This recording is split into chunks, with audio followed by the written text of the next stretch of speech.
Here we go. Javier Vazquez, welcome to the show. Thank you so much. Thank you for Javier, having me. it's an honor to have you. Javier, for our listeners who may not be familiar with you and your work, who are you and what do you do? I'm a 5th degree now, Jiu Jitsu Black Belt. I'm a former MMA fighter. I fought in the UFC, I fought in the WEC, I fought in Elite XC, I fought in SHOOTO, I fought in EBI, I fought in ADCC. Every basically major promotion that was out when I was competing, I fought and won in. I've been doing jiu-jitsu since 1997. I received my black belt in 5.5 years. I was a college wrestler coming in to jiu-jitsu. I started fighting in 1998.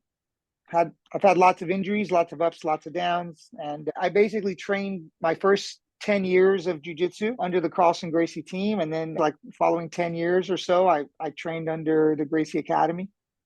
And so I got a very unique perspective on both mindsets of the jiu-jitsu world. Javier, I'd like to get into your amazing journey through the UFC, MMA. How can someone possibly get a black belt in 5.5 years? Your mindset, how you approach jiu-jitsu. Maybe we could talk about your new JVOS system, how you want to change jiu-jitsu forever. Love to speak about your principles. I saw some of your ground and pound instructional. Want to maybe talk about your principles about being safe on the ground, how the mindsets are different from the Carlson Gracie team, from the Gracie Academy. But I understand how you went 3 rounds once with a torn ACL and you defeated cancer. Oh my goodness, so much to cover here. Just go, just one thing at a time, and I'll guide you through it. Let's do it. Before we do that, Javier, start back all the way from the beginning. Where did you grow up? Well, my family immigrated from communist Cuba in 1980. I was 4 years old. I always knew that there was something different about my childhood, and it was that I grew up in a communist home. Not that my family was communist, but they were used to the communist lifestyle. I grew up in California basically my whole life. There was a small stint from Cuba to California where we were in Florida for a couple of weeks visiting family, but basically my whole life I've been a California kid. Grew up in El Monte, California.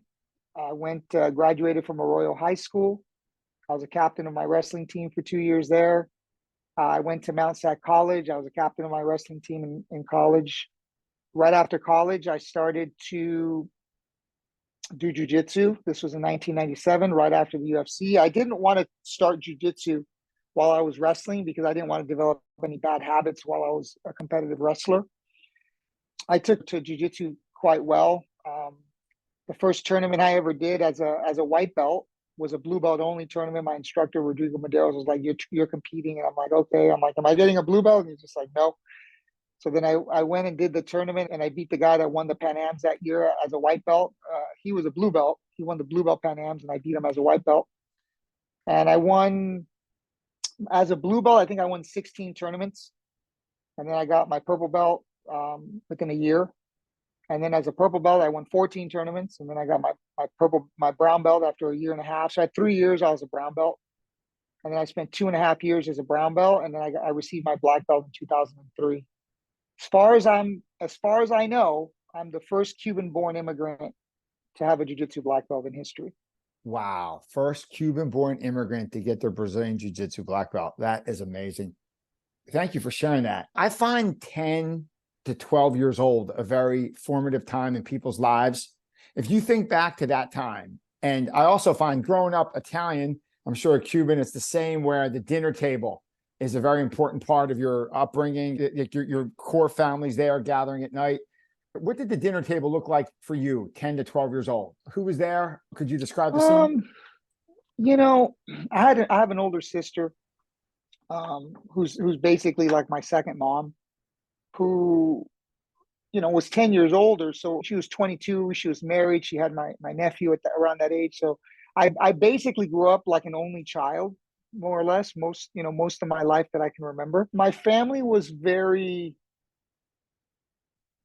they tried to just make me feel safe, essentially, right? I was very sheltered as a kid. Like I said, I was a communist home, so wasn't allowed to go outside, wasn't allowed to play with other kids, wasn't allowed to ride my bike or anything. And right around that time, 11, 12 years old, my mom ended up marrying an American, and he kind of was able to tell her like, hey, he's a boy, he's 12 years old, let the kid live, essentially. So I was able to start. I was very socially awkward at that time as well. So it was quite a difference because my stepdad, who was great, who's passed on since, but who was very, very good to me, was an American, hamburgers, steaks, basically an American from Nebraska. I had a very kind of traditional Cuban upbringing with, Cuban food and all those things. So it was a quite unique experience. It was American food, steak, meatloaf, potatoes, and then Cuban food, ropa vieja, and plantains and black beans and white rice. So I didn't really think of it as anything super crazy different, but I mean, it's a pretty unique experience when you break down the two different cultures and things like that. Let's fast forward a little bit, say to 18 years old. Javier, if someone asked like the 18-year-old version of you, what you wanted to be when you grew up, what do you think the 18-year-old version of you would have said? I'm gonna be honest. Like when I graduated high school, I was a pretty decent high school student. I showed up every day and did my work. I didn't consider myself, super smart or anything in high school. I just kind of made it through. But I did love wrestling, right? So I had no plans when I was 18. All I knew when I was 18, I graduated from high school. I think I had like a 3.0 GPA. Nothing crazy, but I wasn't like terrible. And I ended up my wrestling coach is like basically made my decision for me. He's like, you're wrestling at Mount Sac. He was one of the assistants there. So I went to Mount Sac, which is a junior college, and I wrestled there. And I ended up getting my associates again with no real plan or strategy as to what I'm going to do with my life. And, got it like a regular job. And then I started training jujitsu right after college. So I was about 21, 22 years old when I started training jujitsu, met a bunch of friends with jujitsu, and then basically had like not a 9 to 5 job, but basically had like a regular job, stocking shelves. I worked for a grocery store, and then I worked for like a specialty foods company for a while, stocking shelves, and I hated it. Mm-hmm. And I ended up early in my career, got an opportunity to fight in Japan. And I basically quit my job and I just started fighting and then working at a nightclub at night, bouncing. But my 18-year-old self I had no clue on what I was doing. All I wanted to do was just wrestle. And I wasn't really pressured to leave my home. I ended up moving out when I was like 24, 25 years old. And my mom was like, didn't want me to leave then. I'm like, Mom, I gotta go.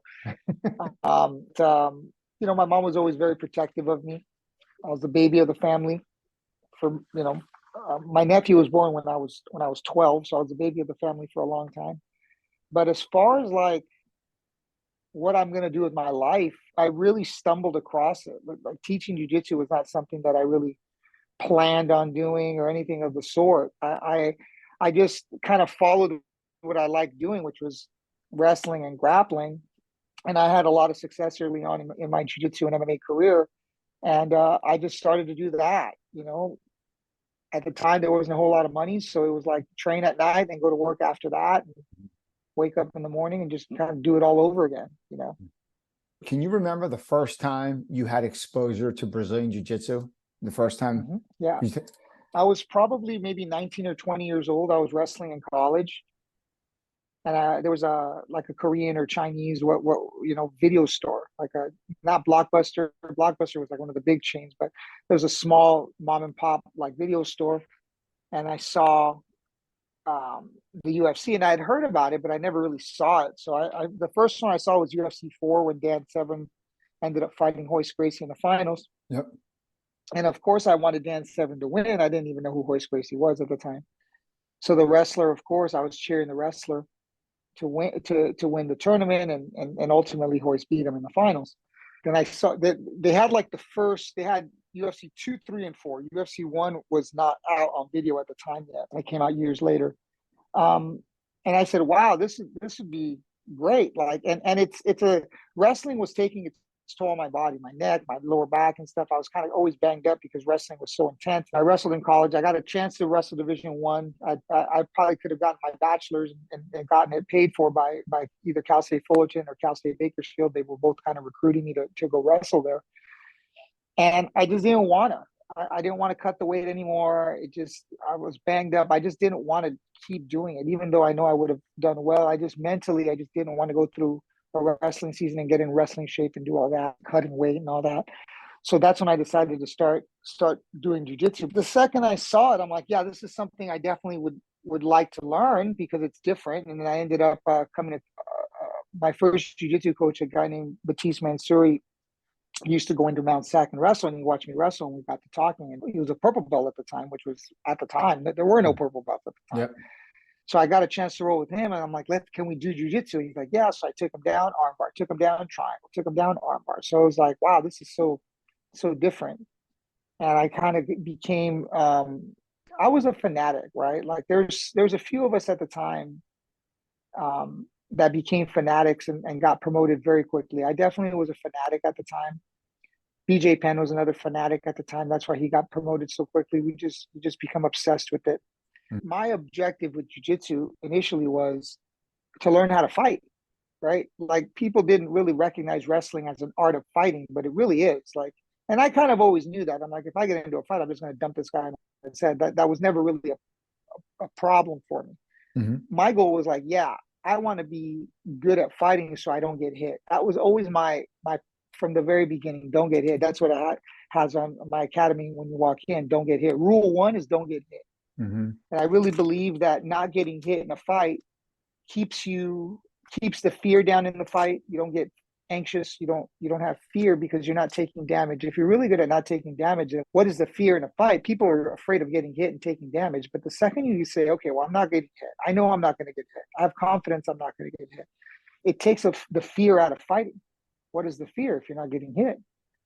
So I watched Hoist, defend strikes from Dan Severn and end up on his back and defend strikes. And I started to slow down what he was doing. And I'm like, yeah. So even from a very early age, even though I won a lot of tournaments, I ended up winning like over 40 tournaments in my career. Even though I was winning tournaments, I never lost sight of what the point of the exercise was, which was to learn how not to get hit and to learn how to fight in a real fight in case something happened and be able to defend myself. That was always my primary goal. And that's my goal as an instructor now, is to teach my students how to fight. There are ways that you can fight where you don't take damage. There are behaviors that you can implement and behave in particular ways, which will lead you to not taking damage. And that's kind of my primary goal as an instructor now, is to pass on the knowledge that I've gained through my 30 years of experience and my 20, ultimately I had like 25 total fights in my career. And if you look at my fights, I don't take damage. I never took damage. There was one fight that I was a little bit overconfident and I took more damage than I should have. But had I really followed my game plan that I followed in every one of my fights, I wouldn't have gotten hit there as well. But the goal is simple. If you want to learn sport jiu-jitsu, even though my jiu-jitsu is, I think, phenomenal for sport, that's not my primary focus. My primary focus is to teach people how to defend themselves and to teach people how not to take damage. Thank you for sharing that. One of the things I found doing some research is on it's BJJ Fanatics, your ground and pound system and your principles. Mm-hmm. Let's speak about the 4 principles I took out of that. And the first one, inside control is key. Can you speak to why that's so important? Well,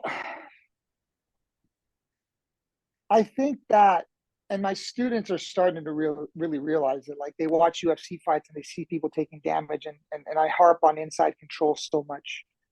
And the reason is that if somebody's hands are inside of your hands, they have access to hitting you in the head. But if your hands are inside of theirs, everything is always going to be deflecting away from your head.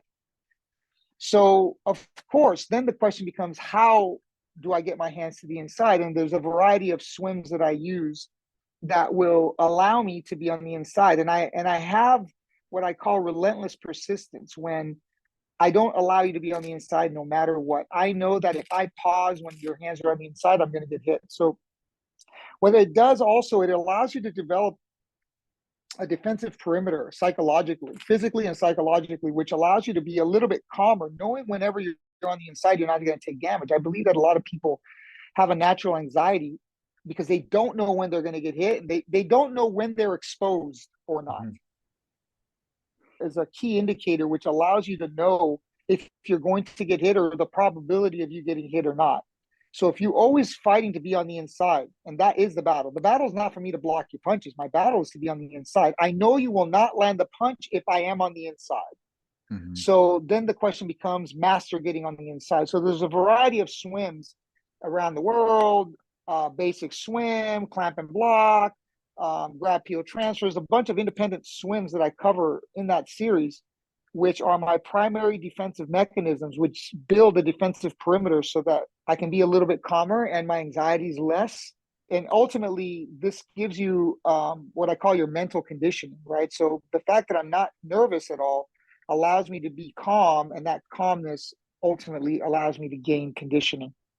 Yeah, that when you're inside, like in the closed guard, like if they're inside, even though you have them in the closed guard, their hands are in the side, you're so exposed. Like it's just like the sirens are going off but when you go, you swim inside and maybe grab that head control and that elbows on the outside, it just feels so different, right? Like the anxieties. It's more than that. Inside control is a premise, right? It is something that's important, but also shifting angle makes it easier. Also being able to use your knees as shields, also filling space, base disruption. There's a set of rules that I follow and that I've implemented my entire career, which ultimately it leads to discouraging the opponent trying to hit me within the guard.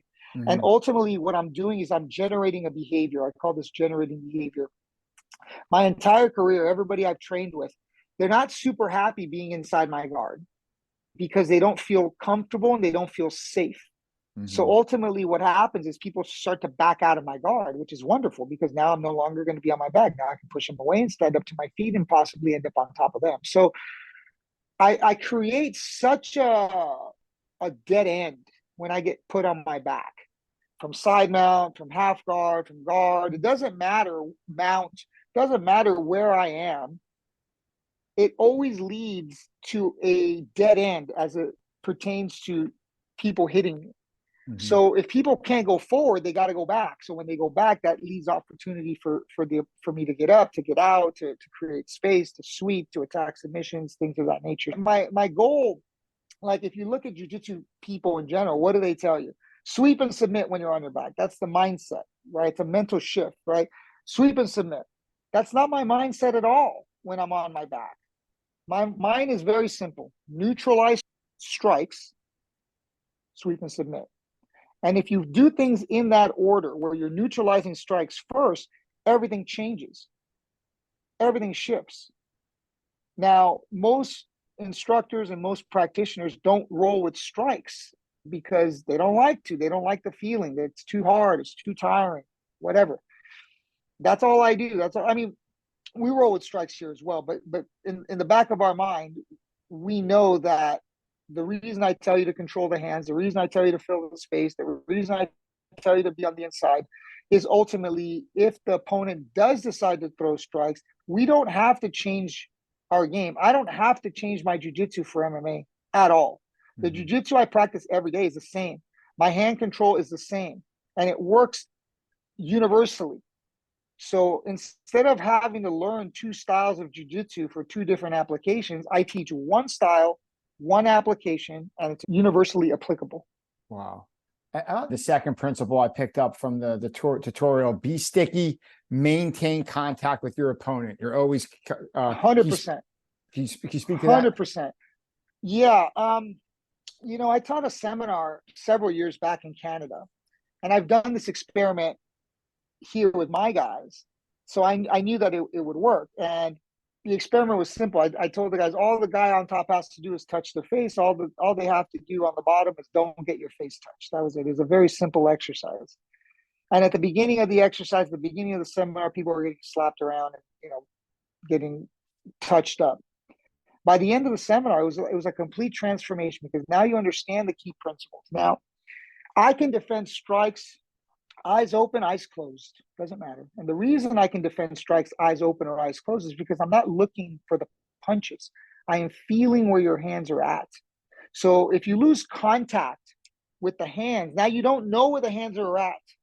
You can find the shoulders and slide yourself towards the hands. So I'm always understand where your hands are at.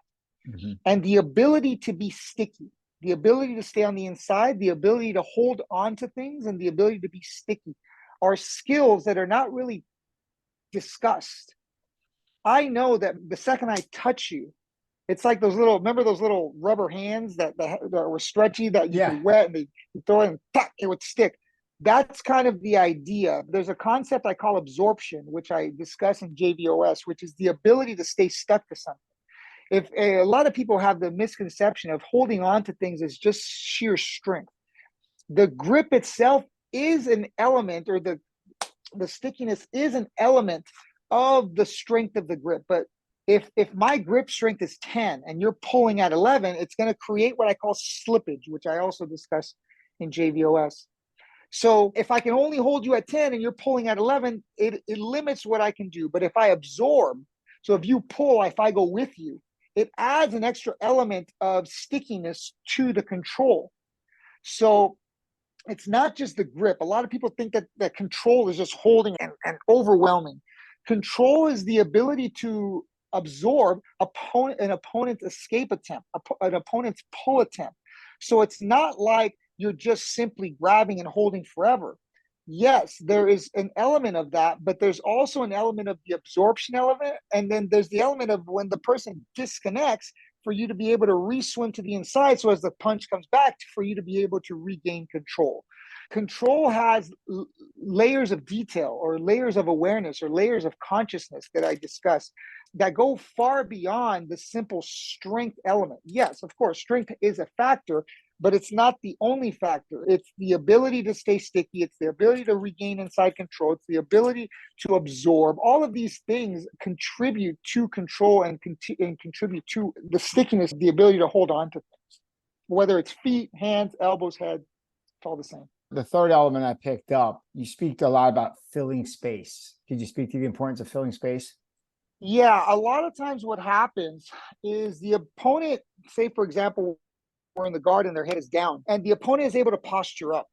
Now, there's 90 degrees of space here. Like when the person is close, you're not going to take damage. If the person is far away, you're not going to take damage. It's the middle zone that you're always going to take damage. So if the opponent is able to come in and out whenever they want, you're more likely to take damage because they are able to generate speed and power within this 90-degree range, right?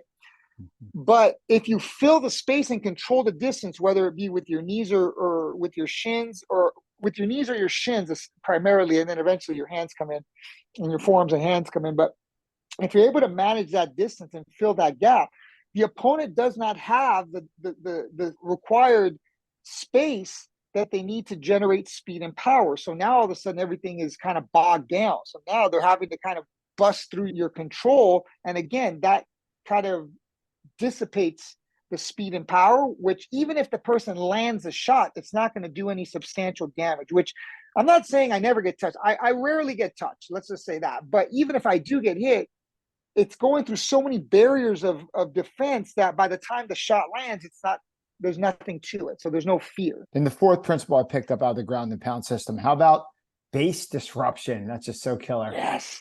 Base disruption is something that's not really discussed, right? People throw a punch and people just want to block the punch, but there's ways to disrupt the base as the opponent is punching, whether with your feet or your shins. So when the person punches, they expect the punch to land at a certain distance, but if you disrupt their base, they're always going to end up short. So there's no fear of me getting hit because you're never going to reach me. So again, this creates a level of calm, which allows you to gain conditioning and keep your mind in a very present state, which is not burning energy. And it allows you to make better decisions. Yeah, base disruption is something that I've never heard of anybody else. These are concepts. Filling space is a concept that I've heard before. Base disruption is not. Inside control is king is something that I've really preached on. I don't know how many other people preach on that. But yeah, some of these are definitely unique to me. I've never heard, I wasn't taught them. These are just things that I've developed and learned over time and just hours and hours of research and development trying to figure out what works best. And then speaking of the UFC, your professional fighting career. So I see maybe 16-5 with 11 subs. Is that fair? That record? Something like that. Yeah. You develop your system like in the ring, combat. How do you know, like you have such a high level of success Fast forward through that. You speak a lot about mindset in your training. How do you know it's time to stop? I know you've still had a lot left. Like, what made you walk away? Like, To stop fighting? Yeah, like, how did you know when to stop fighting? Like, what's the key? You had over 20 fights and a high level of success. How do you know when to walk away from that like you did? Walk us through that process.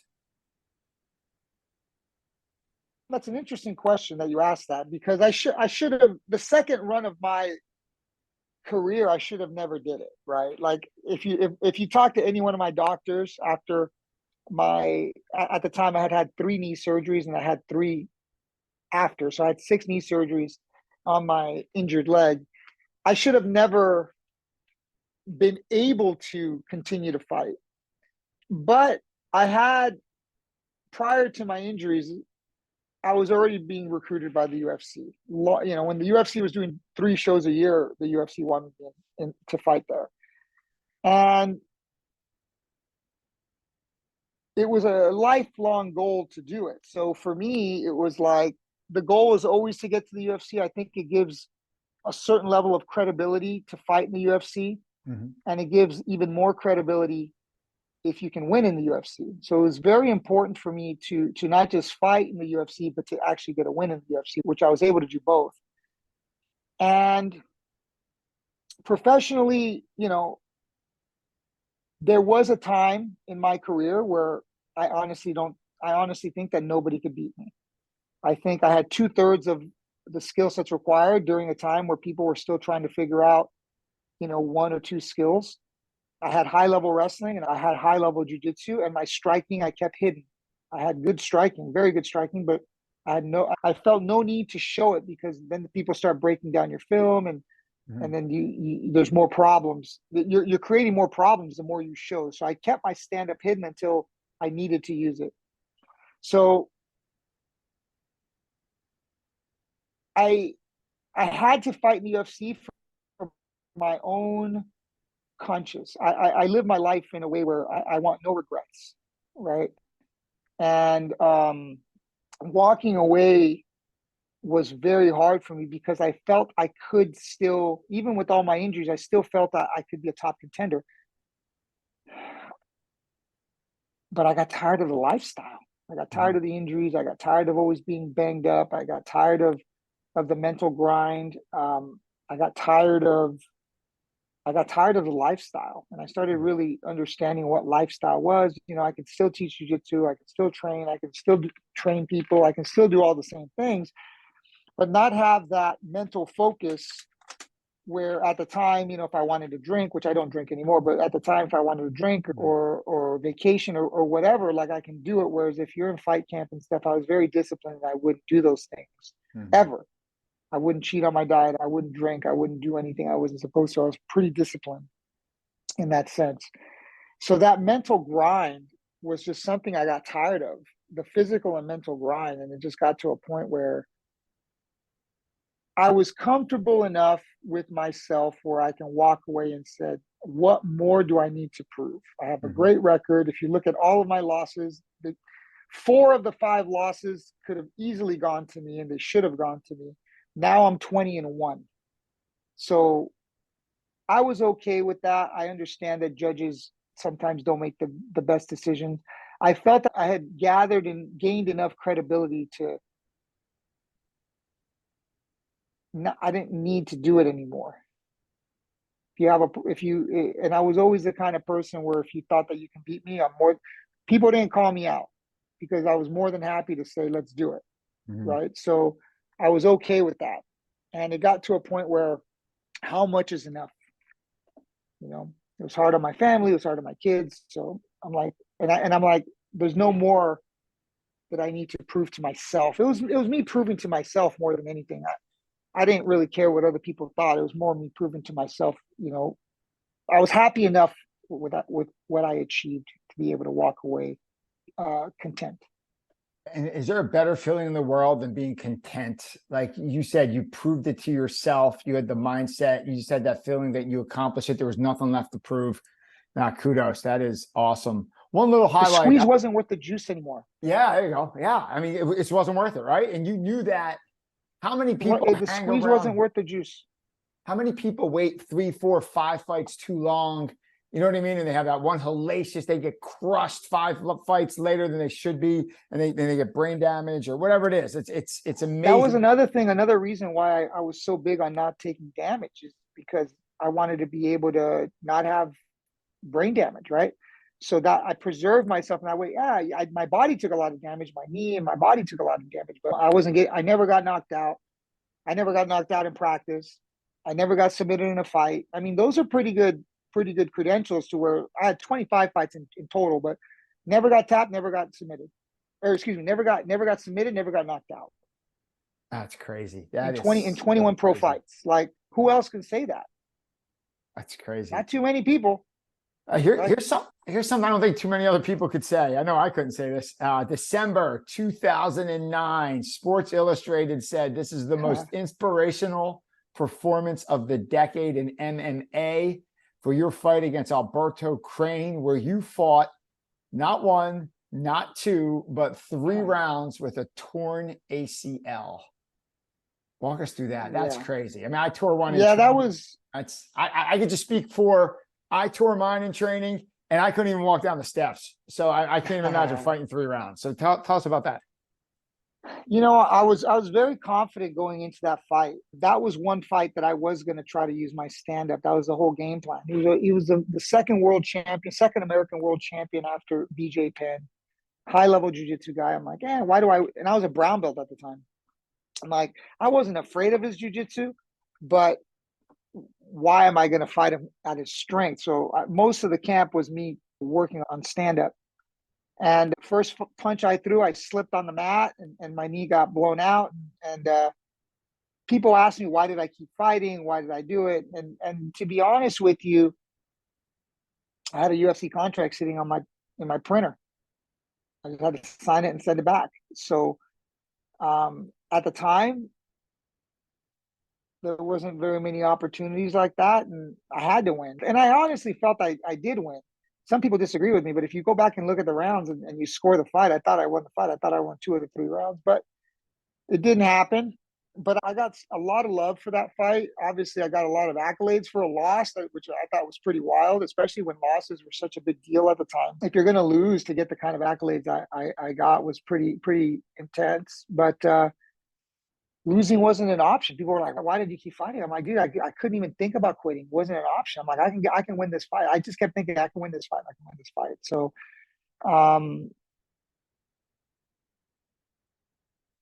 it was what it was, man. I always prided myself in giving everything I had and everything I ever did. Mm-hmm. And that fight was no different. I didn't see that any different of anything else I've ever done. But the impact it had on so many people, and so many people bring it up, and so many people talk to me about it. It's pretty surreal. I was just being me. I was just fighting. But when I got back to the locker room, and this is when the internet first started, right?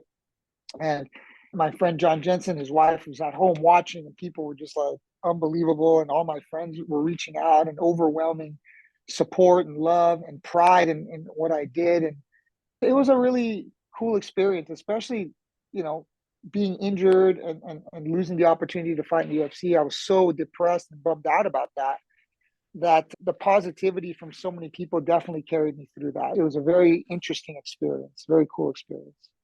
For the listeners who maybe never blew out their ACL before, could you tell what that feels like? Did you hear the pop? Did you feel the pop when it happened? I felt the pop, but it was the instability. Yeah, it's Like every crazy. time I would plant to throw, I would just fall. Mm-hmm.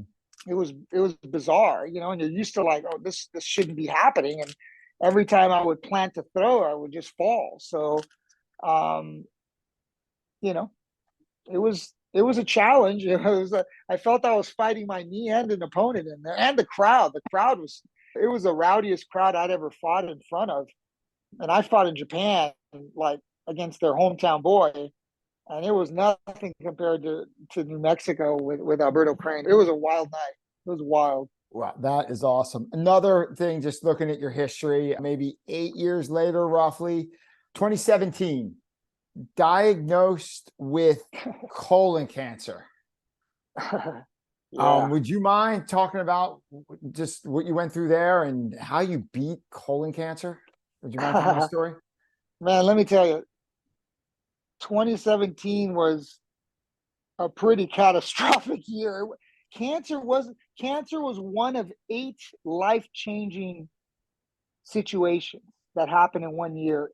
Any one of the 8 things that happened to me in 2017, most people would have quit from what it was like a tsunami. It was moving out on my own, basically filing for a divorce, getting diagnosed with cancer, losing my academy, having a resection surgery, which is a major recovery, healing from the cancer without chemo, natural and a holistic approach that I use with the Gerson Therapy, opening up an academy, another academy, and getting promoted. All in one year, all Wow. within 12 months. All of that happened within 12 months. My mom tells me, I don't know how you made it. Like, seriously, I don't know how you did it. But it Wow. was just, I've done some hard things in my life. That was a rough year. And the Gerson therapy that I used to beat the cancer was very, very difficult. It was no joke. It was 12 juices. I was pressing 12 juices a day. Okay. No salt, no oil, all organic food, coffee treatments, which was for detox, supplementation. It's like this whole protocol that I went through. When I got diagnosed, I had the resection surgery. I came back from surgery. My doctor's like, you got to do chemo. And I looked at him and I said, I'm not going to do chemo. And he looked at me and he said, you're committing suicide. I looked at him, laughed in his face. And I said, we'll see. And he was like pissed.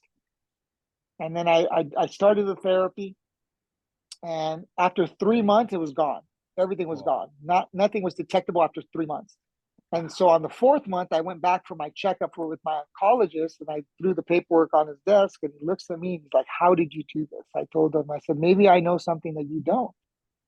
Because I told you. Remember I told you that? He was pissed because doctors don't like to be shown up. I wasn't trying to show him up, but I knew something that he didn't. Maybe I knew something that he didn't, because when I was in my early 30s and my body started to change and my career, like, I started to realize I couldn't do what I was doing when I was younger. I started looking into nutrition, and I started looking into diet. And I came across this lady. Her name was Charlotte Gerson, and she was pushing like, yeah, we cure cancer all the time. I was like, what do you mean cure cancer? I'm like, there's a cure for cancer. So in the back of my mind, I knew that there was a cure for cancer. I never thought I was going to need it, but ultimately, I used it. When you think about it, it makes complete sense.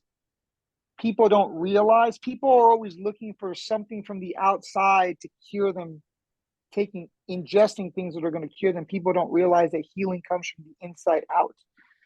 It's the mindset that I had to heal. It's the nutrition that I had to heal.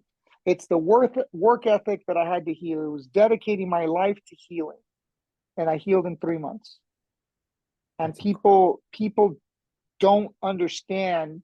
I've had so many people. I've had, like, at this point, lots of people reach out. How did you do it?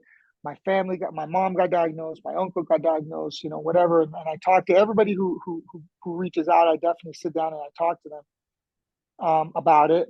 And sometimes it's doable and sometimes it's not. If it's like stage 4, it's tough, because when you're fighting cancer, you have to understand what cancer is. And cancer is a dis-ease in your body. Sometimes it's caused by emotion, which I didn't know, which is how I got it. I was a world-class athlete. I wasn't a big meat eater at the time. I was mostly vegan. And my doctor's like, you have a family history? No. Like, you a meat eater? No. They're like, are you stressed? And I'm like, stress is through the roof, right? So I didn't understand how stress affects the body, how your thoughts can make you sick. That was like a real pivotal paradigm shift. Your thoughts can make you sick. Your thoughts can heal you. So the second you start to understand that regulating your emotions, as well as the nutrition, as well as, I threw everything at it. I threw sound healing. I threw the therapy. I threw meditation. I threw breath work. I threw everything I could, complete lifestyle change. I threw everything I could, and that's how you heal. When you commit yourself to healing. I think a lot of people go down the mindset, right? A lot of people go down the route of, and it happened to me. I had two occasions when it happened, and I instantly recognized it, and I instantly shifted my thoughts. I had two occasions where, what if I die? I'm going to die. You know, you start kind of going down this rabbit hole, and your thoughts can spiral out of control, and it shifts your mood, and it shifts your thinking pattern, and it ultimately will shift your physical being.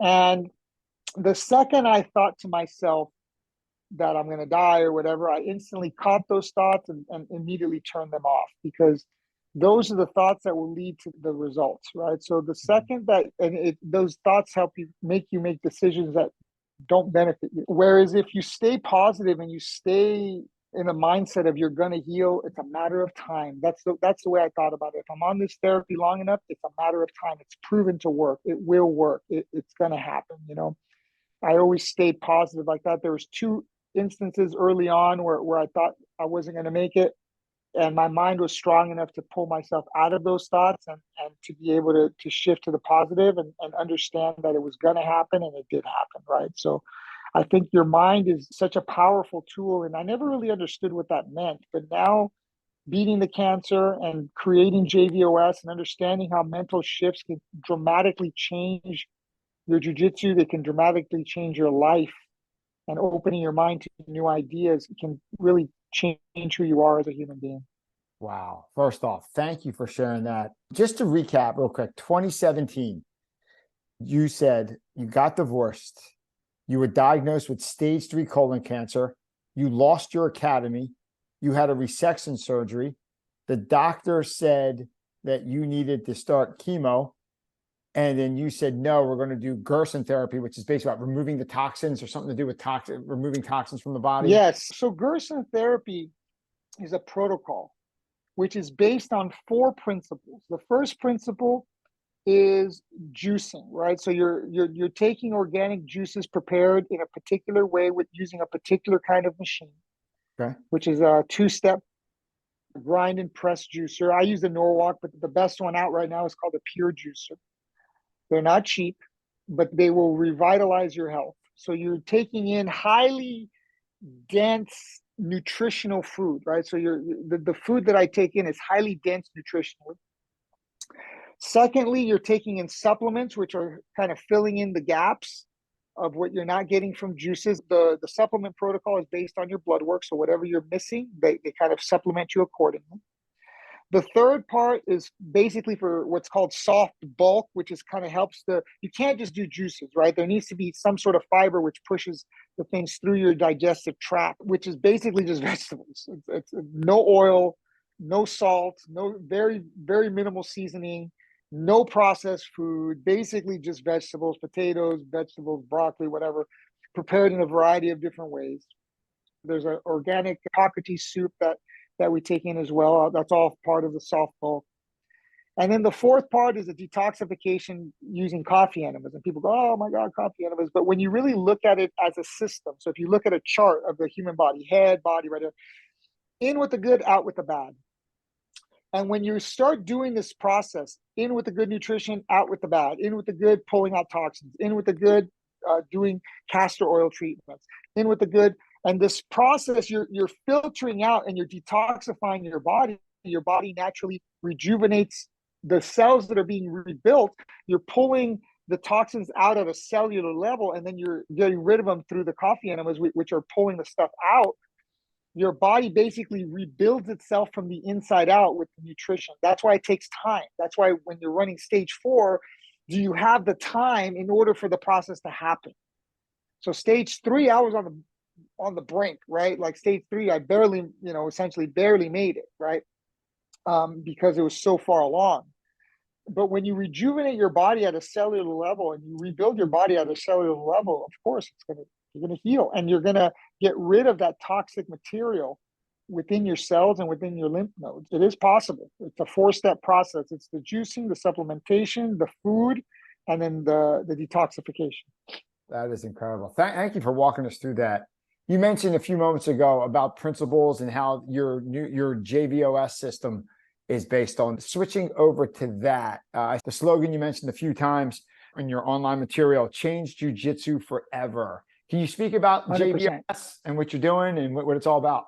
JVOS is a mindset. It's a shift in mindset.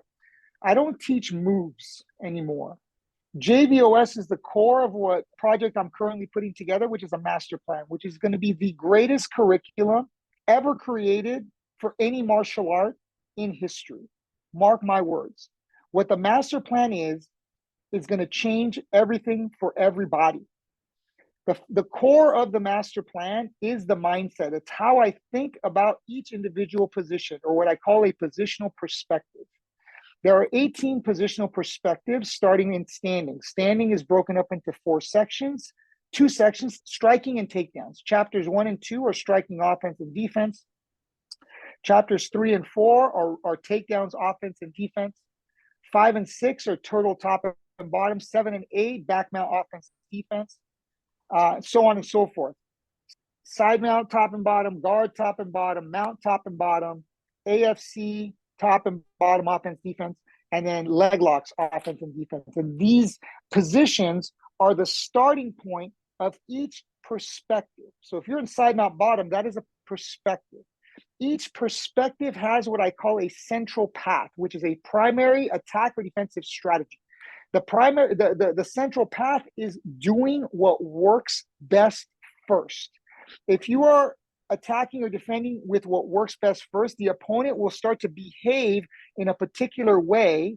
I am the one that's generating their behavior based on a timeline of events. Now, who is controlling the timeline of events? I am. They are based on primary, secondary, and supplemental options based off of my behavior, which I'm generating your behavior. So what I'm doing is essentially, I'm making you do what I want. Now, if you don't defend the central path the way I am suggesting you to do, the central path works. You have to defend the central path in a particular way. Now, what is the base of everything I'm doing? It is based on the first group of JVOS, which I call keys to the kingdom. Hand control is king. If I control your hands from each perspective, I'm going to win. Very simple. The simplicity in the system and the open-mindedness of the concepts. JVOS has 56 concepts. Each concept allows you to view jiu-jitsu and view each perspective through a particular lens. It's no longer about moves, because the moves ultimately lead to an end result. Mm-hmm. Controlling the hand will automatically make you more difficult to deal with. It makes things work. It is the core of most problems. The vast majority of problems are based on the lack of control of an opponent's hands. And something else I'm calling configuration theory. Configuration theory states that there are certain configuration like our bodies can be configured in certain ways.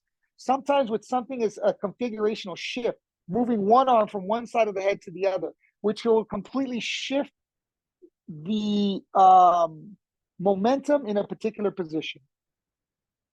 So when you simplify things through configurations, and you have a central thinking pattern and a central thinking philosophy, and then you have positional perspectives within each position based on not getting hit, high levels of effectiveness, high levels of fatigue generation.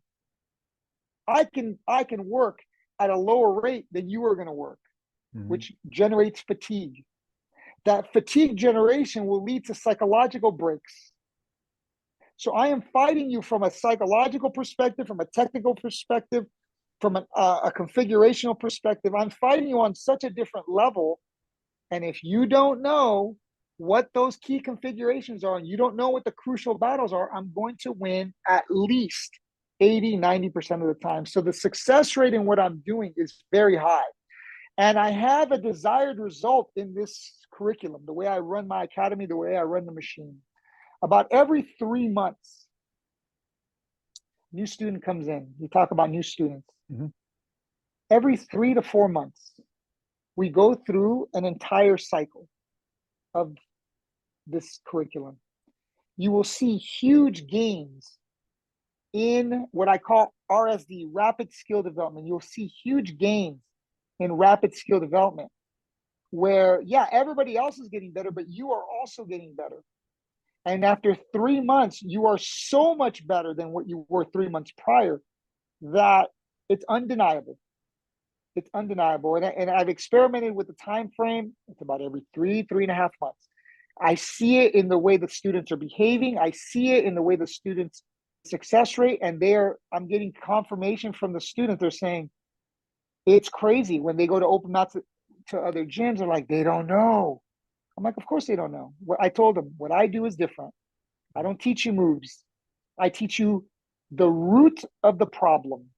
And when you understand the root of the problem and you understand how to beat that, there are no more problems anymore. And the root of the vast majority of problems in grappling, combat, jiu-jitsu, fighting in general, what is the root? Do you know what the root of the vast majority, 95% of all the problems, what is the roots of the problem?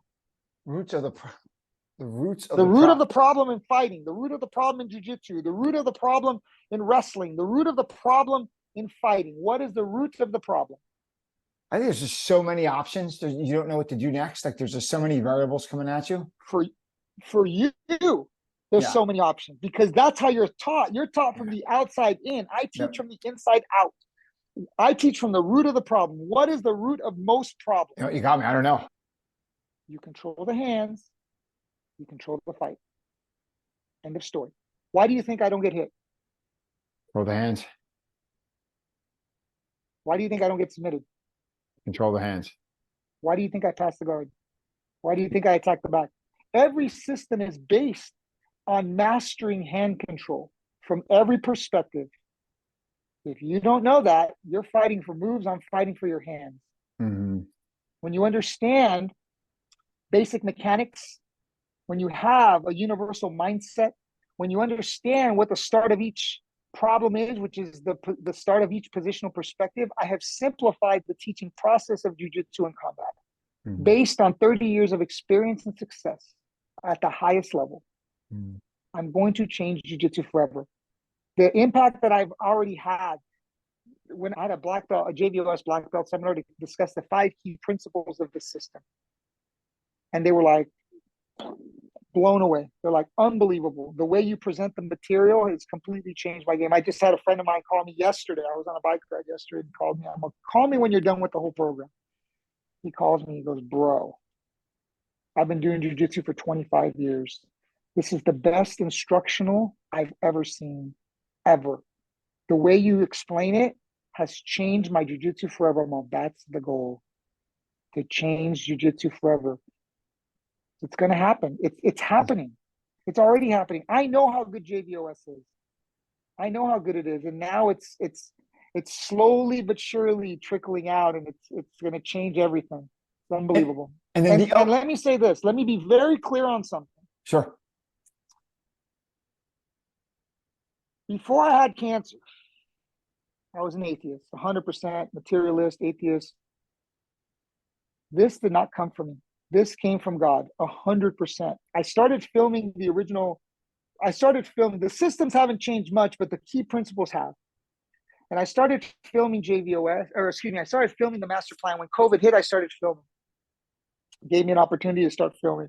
Since 2011, it took me 4 years. I wrote 16 books, which was those books over there. Like you could see them. You could see those white folders over there. Absolutely. Those are the first 16 books that I wrote.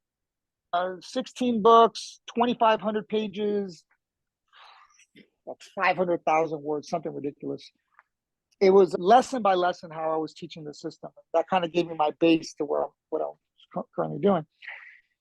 So I ended up getting saved. I ended up, beating the cancer, opening the new academy, doing all these things. And then I started filming. And then little by little, these concepts started popping into my mind. Tension, connection, like all inside control, like all of these things. So I started paying attention. It became too many and I started writing them down. Then I started writing them down. I flowcharted them out. And I go, well, this one goes with this one, this one goes with this one, this one goes with this one, this one goes with this one. And I started grouping everything.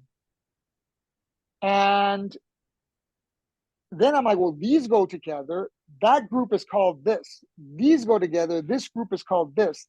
So I started to simplify the whole process. And I'm going to be releasing on my YouTube channel. I'm going to launch my YouTube channel probably within the next month or two.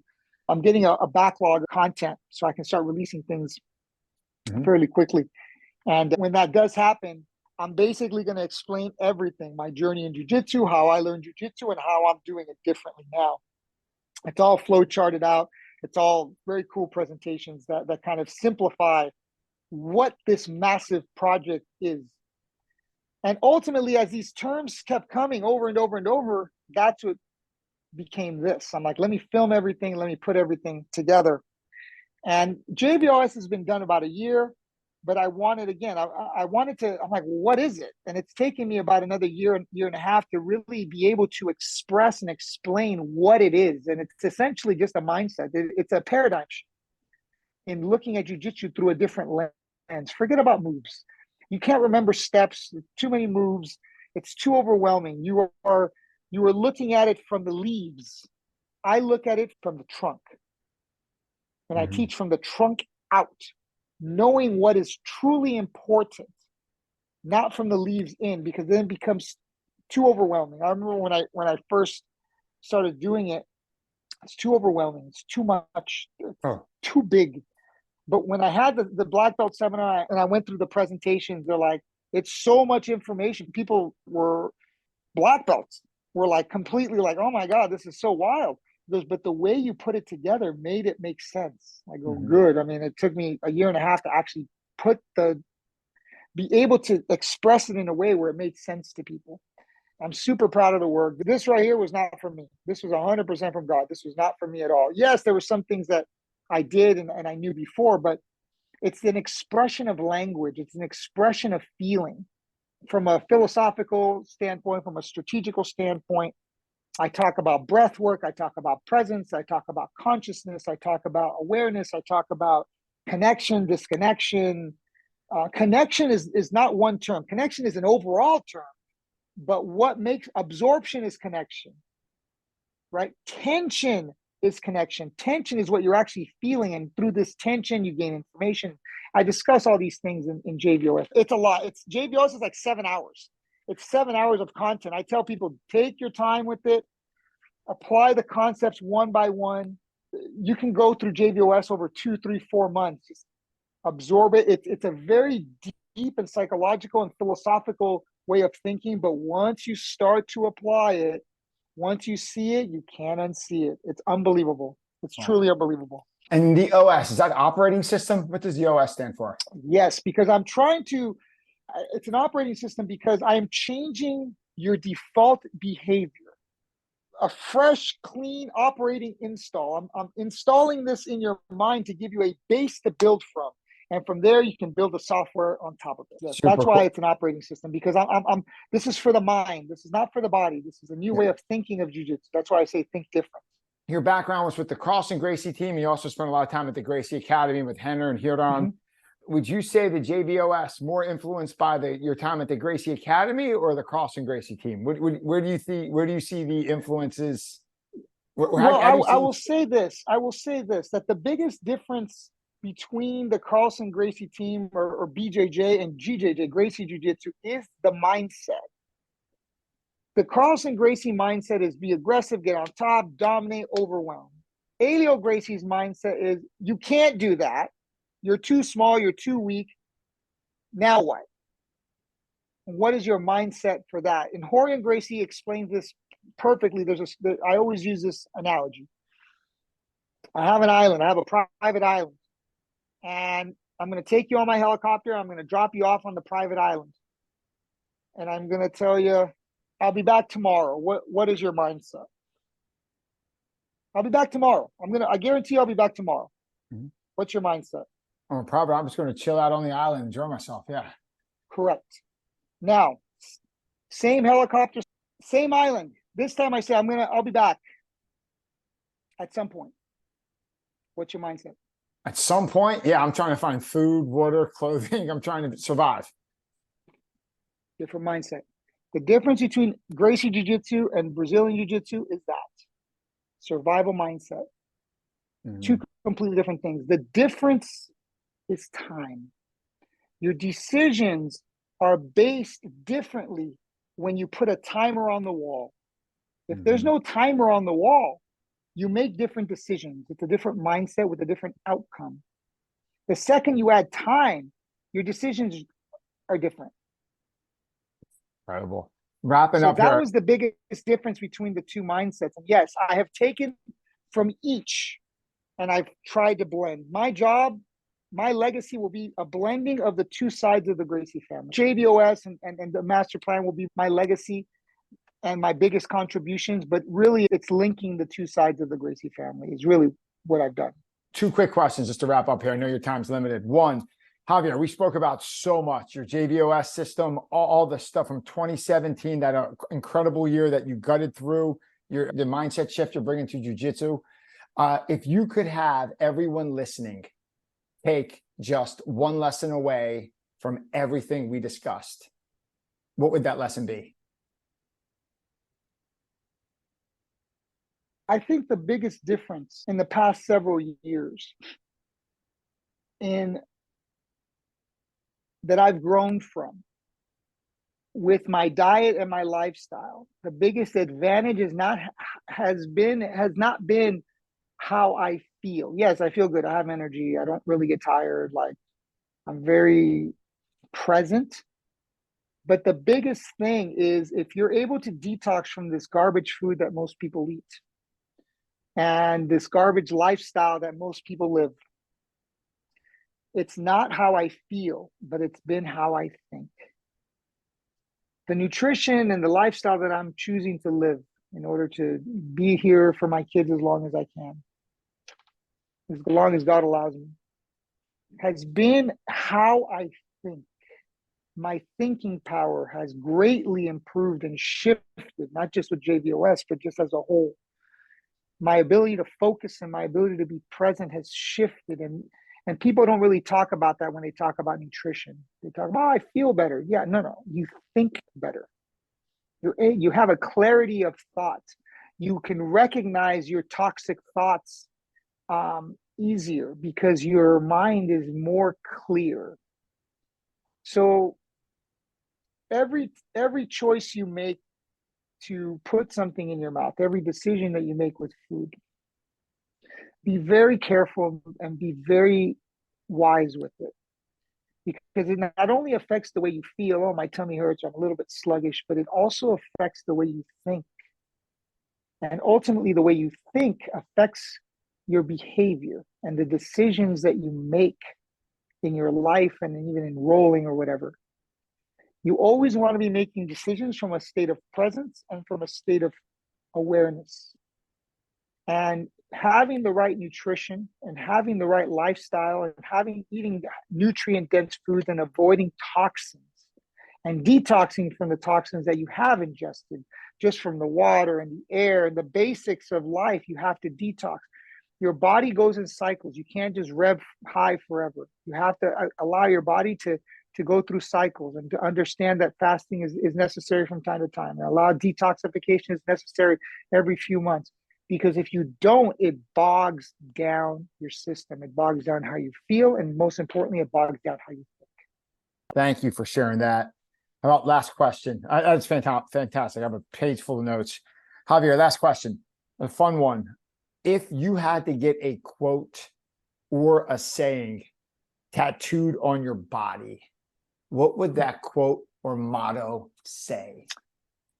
Don't give up. Don't give up. Don't give up. Life is a series of challenges. Your ability to endure these challenges, the reason that life is putting you through these challenges is for you to either quit or grow. I chose to grow. I've changed my behavior. I've changed my philosophy. I've changed my lifestyle. I've changed my thinking patterns. I've changed my beliefs. I've changed You're either going to change. Life is either going to blow through you, or you can adapt and change. And the more you can adapt and change and ultimately ride the wave of life, the easier life will be. If you sit there and you continue to fight life, life is going to win. So you have to be flexible and be able to be adaptable. Whether it's with your age, you can't do the things that you did when you were younger. You can't drink or party the way you did when you were younger. You have to constantly shift and adapt. Nothing is forever. You can't hold on to things forever. You're always in a state of adjustment. And that adjustment brings you what I discussed as universal comfort. You want to be able to be comfortable in life no matter what happens. You want to be emotionally stable so that if something in your life shifts, or you have 7 things happen to you in a year or 8 things happen to you in a year that are life altering, that you don't break. The adaptability, if you watch trees in the wind, they're not rigid, because if they're rigid, they fall over. They're able to bend and adjust. And this has to be your mind, and this has to be your body in life. You have to be adaptable and adjustable, because if you don't, you will break. Wow. I think that is about as good as a spot as any to wrap up. Javier Vazquez, I'd like to thank you, sir. It's been an honor. It's been an epic episode with you. Thank you so much for joining us.